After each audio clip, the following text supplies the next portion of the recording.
Friends, good morning. कसे आहात? मजेत ना? या चहा प्यायला. छान असा चहा केलेला आहे. आता आवरते. अंघोळ वगैरे झालेले आहे माझी आईची. आज आहे वुमन्स डे, तर योगावाल्यांचे सेलिब्रेशन वगैरे आम्ही ठेवलं आहे, तर तिथं जाणार आहे. तर आजचा ब्लॉग तोच पूर्ण तुम्हाला पाहायला भेटेल. सेलिब्रेशन वगैरे कसं करणार आहे आणि योगामधले मित्र योगाला आता हल्ली जातच नाही, पण तरी पण काय असं सेलिब्रेशन वगैरे काही करायचं असेल तर मग मी आवर्जून जात असते. तर आज अंशला सुट्टी आहे आणि त्याला सुद्धा घेऊन चाललेली आहे. तर चला मस्त असं चहा घेतो आणि मग भेटूयात पुन्हा. छान असं चहा पिऊन नंतर ना अंशला घेऊन खाली निघाली होती. अंशचं काही जास्त आवरलं नव्हतं कारण त्याचा मूड नव्हता, झोपही झाली नव्हती. खाली माझ्या मैत्रिणी थांबल्या होत्या, मग त्यांना घेऊन आम्ही सगळी गेलो आणि कार्यक्रम सुरू पण झाला होता. मग त्यानंतर एक छान असे व्हिडिओ काढले आणि कार्यक्रम सुरू झाला. आम्हीच जाणे अगोदर बऱ्याच जणांचे भाषण जे सांगायचं होतं मत ते सांगून झालं होतं.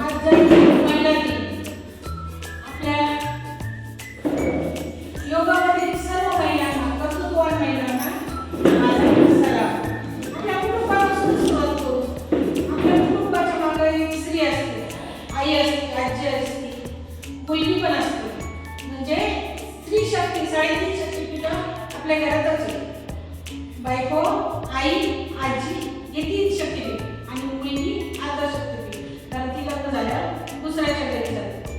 पण जागतिक महिला दिवस याच्या मागे विशेष काय आहे की आपलं आज जिजाबाईंनी त्यावेळेस किती सगळी परिस्थिती विरुद्ध होती, सगळं परकीय राज्य होतं, तरी त्यांनी शिवबाला छान घडवलं की आज त्यांनी आपला इतिहास घडवला. झालं आपले परत हे त्यांनी किती आकाशात भरारी घेतली, म्हणजे ज्यांचं व्यक्तित्व किती मोठं आहे, म्हणजे घरापासूनच आपण सुरुवात करतो. म्हणजे एक स्त्री काय करू शकते याच्यातून सिद्ध होते. घरातली स्त्री वेळ प्रसंगी कष्ट करायला ती बागा पुढं पाहत नाही, आपल्या घरातूनच काम करायला सुरुवात करते. सारा आपल्या कुटुंबाला मिळेल, आपल्या घराला मिळेल आणि मग त्यामुळेच म्हणतात की यशस्वी पुरुषामागे स्त्री असते. आज जागतिक महिला दिनानिमित्त सर्वांना हार्दिक शुभेच्छा. सर्वच स्त्री आहे, सर्वच म्हणजे स्वतःच्या कर्तृत्वावर त्यांनी शून्यातून विश्व निर्माण केलं. उदाहरणार्थ आपली चैताली मुलांना शिकवलं, आई वडिलांचं दोघांचं प्रेम दिलं, स्वतः कष्ट करते आणि मुलांना घडवलं. दुसरी एक हरडवली, त्यांनी पण म्हणजे कोणाचा सहारा नसताना कोणी मुलांना शिक्षण दिलं, घडवलं. आज दुकान चालून घरचं चालवलं आणि आता मी त्या मुलांमध्ये जरी असल्या तरी ते स्वतः कष्ट करतात, डबे देतात, स्वयंपाक करतात, सर्व कामं करतात. म्हणजे एक किती स्वतःचं कर्तृत्व अशा स्त्रियांना माझा सल्ला. सर्वांना हार्दिक शुभेच्छा. जागतिक दिन हा चांगला म्हणजे आपण आपले विचार करायला. आता योगाविषयी आपण बोललो तर योगा कर योग प्रबळ योग केलाच पाहिजे आणि आपल्याला 1 तास काढलाच पाहिजे वेळापूर्वी. आणि जर योग केला ना 1 तास रोज तर तुमचं आरोग्य निरोगी राहणार, एकदम निरोगी राहणार. तुम्ही कसं आहे आपल्याला एक शिस्त लागते, योगामुळे शिस्त लागते. सकाळचं उठायचं, मग आपण यायचं बरोबरच्या टायमात एक शिस्त लागते आणि आपलं शरीर स्वस्थ होतं. आणि बघा सकाळचं लवकर जे उठणारे आहेत ना, पहिले आपले जे पूर्वज आहेत ना, ते सकाळचे लवकर उठायचे आणि शेतात कामाला आपण नोकरीला जायचे आणि त्याच्यामुळे त्यांचं आयु वाढत होतं. म्हणजे एक असं जर सकाळचं उठलं आपण लवकर तो आपल्याला तो फायदा आहे आयु वाढण्याचा आणि आरोग्य निरोगी राहण्याचा. तर आपलं हे आरोग्य निरोगी राहिलं पाहिजे.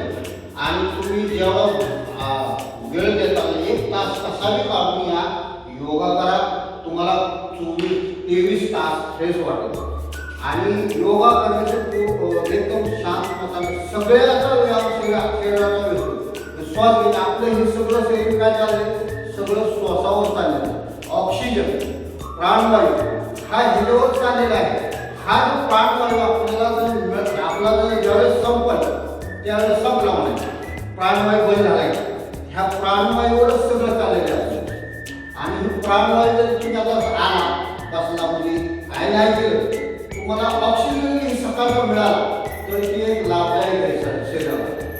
तुम्ही बघा कधी सकाळचं तुम्ही वॉकिंग करा, काही करा, जिम करा, काही करा, सकाळचं हात हवा शुद्ध असते आणि त्या शुद्ध हवेचा आपल्या शरीरावर चांगला परिणाम होतो आणि आपलं शरीर निरोगी राहतं. तर सगळ्यात महत्त्वाचं हे की सकाळचं उठणे आणि योगा करणे. योगाला 1 तास द्या, कसाही तुम्ही या 1 तास वेळात वेळ काढायचा आणि यायचा योगा.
स्वतःला खुश ठेवता, स्वतःचा आनंद जगता. असं नाही म्हणणार की तुम्ही कोणाला खूप खुश होता, तशा पद्धतीचा आनंद मी नाही म्हणणार.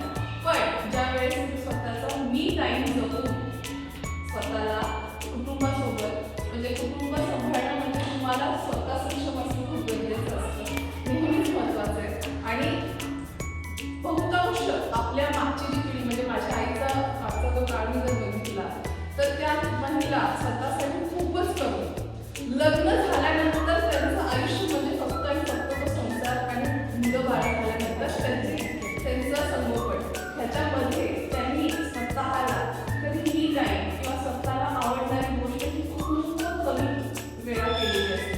बहुतेक आतापर्यंत ह्या लोकांना हेही माहिती नसतं की खरंच माझी आवड काय किंवा मला काय करायला आवडेल, काय केल्याने मला छान वाटतंय किंवा समाधान मिळते किंवा शांतता मिळते.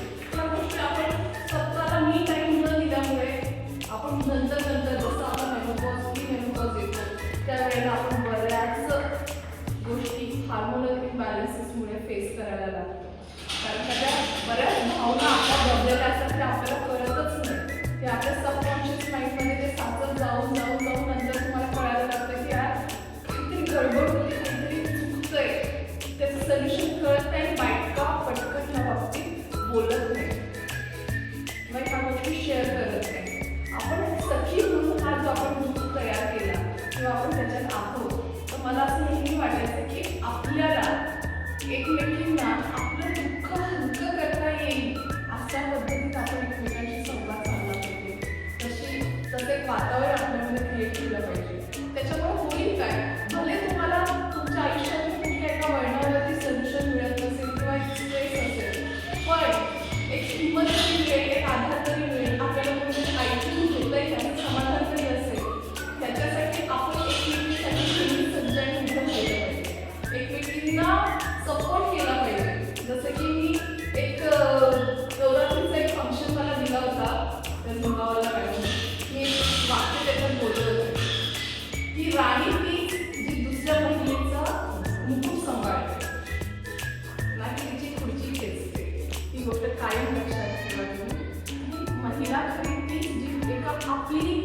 जागी राहून तुम्ही जर बघताय, भले ते चुकत असतील नंतर काही असेल, पण पुन्हा तुम्हाला येऊन जर एखादं वाटतंय की यार येऊन आपल्याला परत येऊन आणखी समाजकार्याचं जसं तुम्ही रक्तदान करता तसंच तुम्ही जर कोणाचं दुःख सुद्धा हलकं करता ते सुद्धा खूप मोठं योगदान आहे.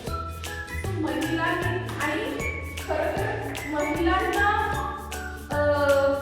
ह्या बाबतीमध्ये ह्यासाठी जास्त इम्पॉर्टन्स देणं गरजेचं आहे, कारण का खूप जबाबदारी असते. माझ्या बाबतीत आजची पुढची पिढी आहे ती भरली खूप मोठी प्रकल्प आहे, तशा पेशन्सने त्या होतातच असं नाही मी म्हणणार, पण मला असं वाटतं की आपल्या ग्रुपमध्ये आपण बऱ्याच गोष्टी पाहिलेल्या आहेत किंवा वेगवेगळ्या आयुष्याचा स्तर पार करत आपल्या ग्रुपमध्ये ज्या महिलांना मी बघते त्या खरंच आदर्श आहे. म्हणजे कधी सिंगल बदल असेल, कोणी एकट्या राहतात जसं की मनुष्यकात एकट्या राहतात, कोणी आपल्या गावचं जसं की वेळ काढून त्यांनी कितीतरी आयुष्यात तिथे काम काढलं आणि त्या अचानक इकडे राहायला आल्या तर मध्ये मध्ये खूप अशा शांत शांत वाटायच्या आणि मला नंतर कळायचं की नुकतेच त्यांचं कॉन्फिडन्स वाढले, पण steel that lady is very stable. हे सुद्धा खूप बघण्यासारखं. ज्यावेळेस माझ्या वेळी गेली तेव्हा मला वाटलं की यार आता कसं पुढे जायचं, पण आम्हाला आमच्या काकीने किंवा आमच्या मुलांनी खूप छान सपोर्ट केला. नंतर आम्हाला सांगितलं की यार ते नाही आहेत असं म्हणण्यापेक्षा त्यांनी खूप छान आपल्यासोबत वेळ घालवला. ही सुद्धा गोष्ट खूप महत्त्वाची. आणि मी असं बघते की ज्या महिलांचं खरंच हजबंड आणि आमच्या मुलाचं पप्पा बेडवर जरी असतील तरी असं वाटतं की ते सोपं. आणि त्यांनी आम्हाला कधी सांगितलं की यार आयुष्यात ना किती काही जरी झालं तरी स्वतः मी सक्षम असलं पाहिजे कुठल्याही सिच्युएशन. मोबाईलवर बघत होतो तर काही गोष्टी मला अशा वाटल्या की त्या इथून बोलल्या पाहिजे. तर सर्वप्रथम आपण योगाच्या सर्व महिला आहेत आणि आज जागतिक महिला दिन आहे. योग आणि महिला याचा काय संबंध किंवा त्याचा आपण काय त्याच्याविषयी बोलू शकतो. तर जसं की आता मला तुम्ही मॅडमनी पण सांगितलं की 3.5% आपल्या घरामध्ये ज्या महिला आहेत त्यांना वेगवेगळ्या भूमिका पार पाडाव्या लागतात. कधी आई आहे, कधी कोणाची मुलगी आहे, कधी कोणाची बायको आहे, अशा भूमिका पार पाडाव्या लागतात. आणि आज जर बघितलं तर महिलांचं आयुष्य खरंच म्हणजे आता जसं सांगितलं रश्मी मॅडम चूल आणि पूर्ण राहतात. महिलांना बऱ्याच प्रमाणात कोणत्याही गोष्टी बघायला लागलेल्या आहेत. तर ते बघताना कामाचा तणाव किंवा या गोष्टी महिलांजवळ असते. योगामुळं काय होतं की तुमच्या मानसिक आणि शारीरिक दोन्ही प्रकारचा सगळ्यांना योगामध्ये तुमचा होतो. तर मानसिकरित्या तुमचं मन कसं समतोल राहील हे बघितलं जातं, शिवाय शारीरिक दृष्ट्या तुम्हाला सक्षम बनवण्याचं काम ही योगा करत असते. त्यामुळे योग साधनेचं आणि महिलांचं एक महत्त्वाचं रिलेशन आहे. जेव्हा तुम्ही मॅटवर उभे असता तेव्हा तुम्ही कोणाची आई किंवा कोणाची बहीण किंवा कोणाची मुलगी म्हणून असता, तर स्वतःसाठी तुम्ही योगा मॅटवर उभे असता आणि स्वतःच्या शरीराला दिलेला तुमचा टाईम असतो. जसं की रश्मी मी टाईम देणं खूप महत्त्वाचं आहे. तुम्ही स्वतःसाठी टाईम देणं महत्त्वाचं आहे. जेव्हा तुम्ही मॅटवर असता खरंच बऱ्याच जणांना असं वाटतं की योगासनं म्हणजे एक शारीरिक ताणाताण करणं किंवा स्वतःचे ताणाताण करून काहीतरी असं करणं, तर असं नाही आहे. जेव्हा मॅटवर बसता तुम्ही स्वतःच्या शरीरासाठी स्वतःला दिलेला टाईम असतो. आणि तुम्ही असंच सर्व महिला आपल्या योग साधनेमध्ये जे असते महिलांचं प्रमाण जास्त आहे आणि त्या खरंच आणि तुमच्या सगळ्यांचं मला खरंच कौतुक करावं वाटतं. ते मला आता महिला दिनी म्हणून कौतुक होते तसं नाही आहे. आणि तुम्ही जर आता तुम्हाला खरं सांगायचं जर गेलं तर माझ्या घरात सुद्धा मी बायकोला 1.5 वर्ष झालं सांगते योगाला. पण त्याचे कारण काय असतात की आता मुलं आहेत, मला काम आहे, तिला मी सकाळी 8 वाजता किंवा 9 वाजता आमचा कार्यक्रम, तर 8-9 वाजता तुम्ही येणं मोठी गोष्ट आहे. तर मी घरात फक्त माझ्या 8 वाजता अजून मुलं उठलेली नाही किंवा बायको ते अजून तेवढं आवडले नाही. म्हणजे तुम्ही इथे येत आहे म्हणजे तुम्ही याला इम्पॉर्टन्स देता म्हणून येत आहे. तुम्ही तुमच्या घरात आवडून इथं आलेला आहात. म्हणून तुमच्या सगळ्यांमध्ये मला नेहमीच कौतुक आहे, कारण मी माझ्या घरात तर तेवढं महत्त्व सांगू शकत नाही. तुम्हाला कदाचित ते योगाचं महत्त्व कळालेलं आहे. तुम्ही इथे येता म्हणजे बऱ्याच जणांना असं चर्चा काय त्यांना काय काम नाही करून येतं. ही एक संकल्पना चुकीची. तुम्ही इथे इम्पॉर्टन्स देता, तुम्हाला योगाचं महत्त्व माहिती आहे, तुम्हालाही काम आहे, पण तुम्ही ती कामं खूप किंवा बाजूला साधून तुम्ही ते योगासाठी वेळ दिली. तुमच्या सर्वांचं खरंच आम्हाला नेहमी कौतुक वाटतं की तुम्हाला सांगितलं की घरात सुद्धा मला तेवढं नाही 1.5 वर्षात मला माझ्या बाईकला एकच नाही की योगाला नाही आलं की त्याची काय नाही मला हे येते. पण तुमच्या सगळ्यांचं योगा कौतुक करावं कमीच आहे. आजच्या जागतिक महिला दिनाने तसेच तुम्ही स्वतःसाठी वेळ काढत जा. योगा आपण छान पद्धतीने आधी करू म्हणून कोकणात म्हणून आम्ही ठिकाणी तुमच्यासाठी थोडंसं म्हणून तुम्हाला